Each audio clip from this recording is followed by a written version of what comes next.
नमस्कार, आप सभी का स्वागत है एनकेपी प्रोडक्शन में। मैं हूं नीरज और चलिए आज आपको अपडेट करने जा रहे हूं रांची यूनिवर्सिटी से रिलेटेड। तो Ranchi university semester 1 post graduation उससे रिलेटेड है। रांची यूनिवर्सिटी से के अंतर्गत में जितने भी कॉलेजेज आते हैं जो रांची यूनिवर्सिटी के अंडर में हैं उसके लिए, जैसे कि जो नॉन ऑटोनॉमस कॉलेज है उनके लिए ये इन्फॉर्मेशन है पीजी सेमेस्टर 1 से रिलेटेड। तो एक एक पॉइंट पे बात करेंगे, आपका फॉर्म फिलअप कैसे होगा, इन सेमेस्टर के एग्जामिनेशन के बारे में बात करेंगे। ये सारा डिटेल में मैं बात करने जा रहा हूँ, आप अंत तक वीडियो पे बने रहेंगे। जो मेरे चैनल पे पहली बार आए लाइक शेयर सब्सक्राइब कर लें, बगल के बेल आइकन को भी दबा लें ताकि हर तरह का अपडेट आपको टाइम टू टाइम मिलता रहे।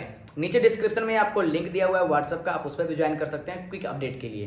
तो चलिए मैं बात करने जा रहा हूँ, उससे पहले मैं क्लियर कर दूं, ये जो अभी मैं बता रहा हूँ ये मारवाड़ी कॉलेज रांची के लिए नहीं है। मारवाड़ी कॉलेज रांची क्या है, या फिर जो सन जेवियर कॉलेज है वो क्या है, आपका ऑटोनॉमस कॉलेज है। तो ऑटोनॉमस कॉलेज के लिए ये नहीं है, ये है नॉन ऑटोनॉमस कॉलेज के लिए। तो चलिए मैं बात करता हूँ, जैसे कि गोसनर हो गया, डोरंडा हो गया, रांची वुमेंस कॉलेज हो गई, निर्मला कॉलेज हो गया, या तो खुट्टी के कॉलेज हो गए, या तो एसएस मेमोरियल हो गया, आरएलएसवाई हो गया, जितने भी तरह के कॉलेजेस हैं उनके लिए, संत पॉल के लिए, इस तरह जितने भी कॉलेजेस हैं उनके लिए है। तो चलिए बात करें, इसमें जो है आपका सेमेस्टर 1, तो सेमेस्टर 1 जो है आपका उसका इंड सेमेस्टर एग्जामिनेशन से बात है। इंड सेमेस्टर एग्जामिनेशन में जैसे कि एमए, एमएससी और एमकॉम, एमए, एमएससी, एमकॉम कर रहे हैं या तो पीजी डिपार्टमेंट से कर रहे हैं रांची यूनिवर्सिटी से, तो आपके लिए खास ही ये आपको अच्छे से जानना है। तो सीबीसीएस 2023 से 25 आपका जो सेशन है 2023 से 25, मतलब सेशन ये क्लियर कर दिया गया है। जो 2023 में एडमिशन लिए थे, 2023 से 25 उसका सेशन है। और सीबीसीएस का मतलब क्या है, जो ओल्ड के कोर्स थे, चॉइस बेस जो कोर्स आपका लिया गया था, तो उसके लिए जो है आपका फॉर्म फिलअप आ गया है। अगर आप फॉर्म फिलअप नहीं कर पाते हैं तो फिर आप एंड सेमेस्टर एग्जामिनेशन नहीं दे पाएंगे, क्योंकि उसमें बाद में ही आपका एडमिट कार्ड आता है, वो ऑटो जनरेटेड रहता है। मतलब कि जो फॉर्म भरेंगे उन्हीं का एडमिट कार्ड रिलीज होगा, नहीं तो फिर एडमिट कार्ड रिलीज नहीं होगा। एडमिट कार्ड रिलीज नहीं होगा तो आप एग्जामिनेशन नहीं दे पाएंगे और उससे आपका क्या होगा, ईयर बैक लग जाएगा। अभी यहाँ पे बात करें कि स्टूडेंट बात करेंगे जिनका बैकलॉग लगा हुआ होगा वो भी इस पे अप्लाई कर सकते हैं, लेकिन खास बात मारवाड़ी कॉलेज के नहीं, बाकी अदर कॉलेजेस जो हैं जो नॉन ऑटोनॉमस हैं उनके लिए ये है। तो उसके लिए बात करें कि रेगुलर कोर्स हो या फिर वोकेशनल कोर्स हो। रेगुलर कोर्स में क्या आते हैं, जैसे कि इंग्लिश हो गया, हिंदी हो गया, एग्जाम्पल में बता रहा हूँ, साइकोलॉजी हो गया, ये आपका रेगुलर कोर्सेस में आ जाएगा। वोकेशनल कोर्सेस में क्या आते हैं, जैसे हो गया एमसीए हो गया, एमबीए हो गया, तो ये एमएससी बायोटेक हो गया, या तो फिर एमएससी मैथ्स हो गया, या फिर एमकॉम हो गया, नहीं सॉरी एमकॉम आपका जनरल कोर्सेस में आएगा। तो ये जो है आपका जो वोकेशनल कोर्सेज जो होता है, जो आपका ट्रेनिंग बेस्ड कोर्सेज होते हैं, जो आपका वोकेशनल कोर्सेज है, मतलब कि जो जनरल है और वोकेशनल है सभी के लिए आपका जो है फॉर्म अभी फिलअप हो रहा है। डेट क्या है, इंपॉर्टेंट डेट, तो 25/4/2024 से लेकर के 3/5/2024 है। मतलब 25 अप्रैल से आपका स्टार्ट हो रहा है और 3 मार्च, अप्रैल मई, 3 मई तक, मतलब कि आपका 25 से लेकर के 3 तारीख तक आपको पेमेंट करना है विदाउट लेट फाइन। मतलब इसमें आपको किसी तरह का पैसा, एक्स्ट्रा पैसा नहीं लगेगा, जो आपका फॉर्म फिलअप का है बस वही लगेगा। अगर इस पे आप नहीं कर पाते हैं तो फिर आपको एक और मौका दिया जाएगा, वो 4 और 5, 4-5 मई को क्या है, 4 से लेकर के 8, 4, 5, 6, 7, 8 इतने तारीख तक आपको लेट फाइन लगेगा। वो कितना लगेगा, 400 रुपये लगेगा। तो 400 रुपया का लेट फाइन लगेगा। तो अगर 400 रुपया का लेट फाइन आप नहीं देना चाहते हैं तो आप 25 से लेकर के 3 के बीच में कर लें। अगर 400 रुपये लेट फाइन देके करना चाहते हैं तो 4 से लेकर के 8 के बीच में आपका टाइमिंग होगा। उसके साथ साथ में बात करें, अगर उसके बाद में भी नहीं कर पाते हैं तो आपको थोड़ा सा टाइम मिलेगा, अप टू 10 मई तक। वो भी आपको जो है फी आपके फी के साथ में 100 रुपया पर एग्जामिन बढ़ेगा। तो इसलिए जितने भी कैंडिडेट हैं लास्ट डेट का वेट नहीं करेंगे, वो क्या करेंगे, अपना फॉर्म जो है 3 तारीख तक नहीं भर लीजिए, ताकि एक्स्ट्रा 1 भी रुपये आप नहीं दे, आपका पैसा बचेगा, ये आपके लिए अच्छा होगा। अब बात करें कि आपका कैसे करना है, ये करना आपको कैसे है, पेमेंट कैसे करना है, रजिस्ट्रेशन कैसे करना है, सारा चीज कैसे करना है। तो आपको क्या करना है, रांची यूनिवर्सिटी के ऑफिशियल वेबसाइट पे जाना है। जो रांची यूनिवर्सिटी की ऑफिशियल वेबसाइट, डायरेक्टली आप गूगल में सर्च कीजिएगा रांची यूनिवर्सिटी। जैसे रांची यूनिवर्सिटी सर्च करते हैं वो आपको ऊपर में खुलेगा, आरयू के वेबसाइट में आप चले जाते हैं। उसके बाद में वहां पे आपको क्लिक करना है, किनारे में 3 आइकॉन बना हुआ है, जैसे ही खुलता है ना तो यहाँ पे 3 ऐसा करके आइकॉन बना हुआ रहता है, इस पर क्लिक कीजिएगा तो वहां पे एग्जामिनेशन निकल जाएगा। तो एग्जामिनेशन का जो निकलेगा उस पर आपको क्लिक करना है एग्जामिनेशन पोर्टल पे।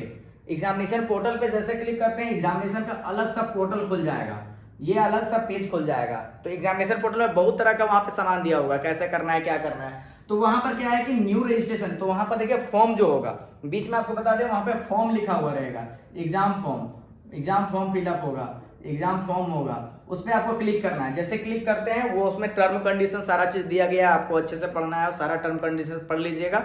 और वहां पर आपको न्यू रजिस्ट्रेशन का ऑप्शन होगा। नीचे डिस्क्रिप्शन में मैं लिंक भी दे रहा हूं ताकि आपको दिक्कत ना हो, डायरेक्टली आप एग्जामिनेशन के पोर्टल पे चले जाएंगे। रांची यूनिवर्सिटी का भी डाल दिया हूं और आपका जो है न्यू मतलब कि एग्जामिनेशन पोर्टल जो है उस पर डाल दिया हूं ताकि आपको दिक्कत ना हो। तो रांची यूनिवर्सिटी के जैसे ही आप एग्जामिनेशन पोर्टल में जाते हैं वहां पे न्यू रजिस्ट्रेशन का ऑप्शन आता है, आपको न्यू रजिस्ट्रेशन करना है। जैसे ही आप न्यू रजिस्ट्रेशन कर लेते हैं फिर आपको वहां पे न्यू रजिस्ट्रेशन में थोड़ा सा ध्यान ये रखना है कि गलती नहीं करेंगे। अगर गलती करेंगे तो फिर आपको दिक्कत होगी, आगे जाके एडमिट कार्ड में दिक्कत होगा। उसमें फोटो जो मांगा गया है फोटो क्लियर होना चाहिए, जो साइज मांगा गया है उस पर आप क्लियर कर लीजिएगा। सिग्नेचर जो उसको क्लियर कर लीजिएगा। उसमें क्या होता है ना कि सिग्नेचर जो है आपका एमबी, जो एमबी पूछा गया है उतना ही एमबी में रखिएगा, या फोटो जो एमबी में बताया गया वही एमबी में रखिएगा। आपका जो वहां पर आपका डिटेल होगा वो रजिस्ट्रेशन नंबर खास होगा। रजिस्ट्रेशन नंबर कौन सा होगा? जो आपको आरयू प्रोवाइड किया होगा, रांची यूनिवर्सिटी से आपको मिला होगा, या तो आप चांसलर पोर्टल से डाउनलोड किए होंगे या वोकेशनल कोर्स के हैं तो फिर आपको ऑफलाइन मिला होगा, या फिर जैसे भी माध्यम से मिला होगा रजिस्ट्रेशन नंबर आपको मिला होगा, रजिस्ट्रेशन स्लिप में होगा, उसके अनुसार करना है। गलती नहीं करेंगे, अगर उस पर गलती करेंगे तो फिर आगे आपको जाकर के भुगतना पड़ेगा, दौड़ना पड़ेगा। तो इसमें गलती बिल्कुल भी नहीं करेंगे, अच्छे से 2 बार 3 बार चेक करके भरेंगे। उसमें जैसे ही रजिस्ट्रेशन करते हैं फोटो नहीं छोड़ेंगे, फोटो और सिग्नेचर नहीं छोड़ेंगे। फोटो अगर छोड़ते हैं बाद में आपको अपलोड करने का ऑप्शन नहीं देता है। ऐसे नहीं, आप बहुत बच्चे ऐसे होते हैं ना, बहुत तेज भी होते हैं कि चलो ना अभी छोड़ देते हैं, आगे तो कर ही लेंगे।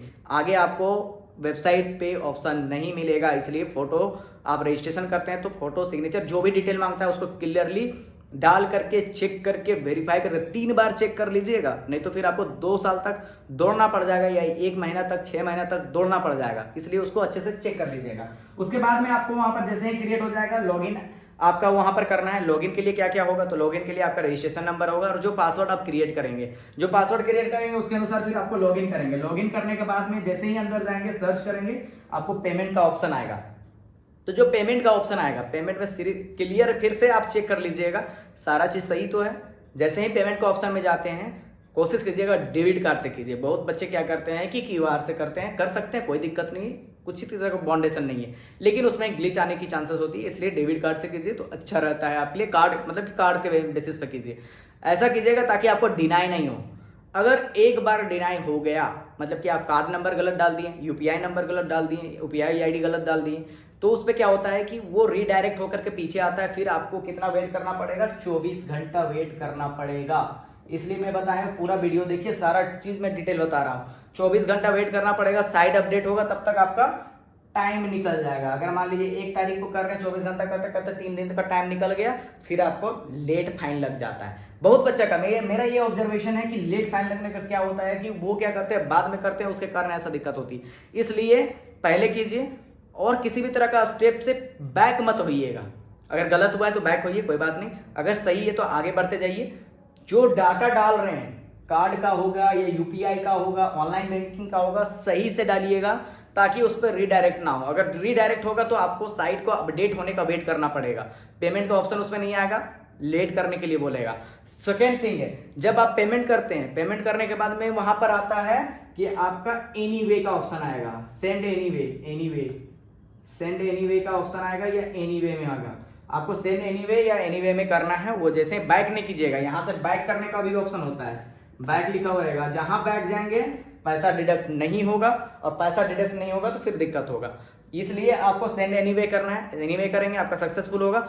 और अगर मान लीजिए पैसा डिडक्ट हो गया है और आपका वहां पर चालान नहीं दिख रहा है तो वेट कीजिएगा 12 से 24 घंटा का वेबसाइट का अपडेट होने का। अपडेट जैसे होगा उसका में आपको रिसिप्ट वहां पे मिल जाएगा। अगर नहीं मिलता है तो जाकर के आप रांची यूनिवर्सिटी ऑनलाइन सेक्शन में कांटेक्ट कर सकते हैं। लेकिन क्या होता है कि अगर पैसा आपको डिडक्ट हो गया दोबारा पेमेंट नहीं करना है, वेट करना है आपको। और इसी तरह ऐसा होता है कि अगर पेमेंट नहीं हुआ है, कटा नहीं है, उसके बावजूद वहां पर क्या होता है, अगर आप बैक आ जाते हैं उस समय में फिर आपको वेट करना पड़ेगा 6 से 12 घंटा या 24 घंटा वेट करना पड़ेगा, ताकि अपडेट होगा फिर आप पेमेंट कर पाएंगे।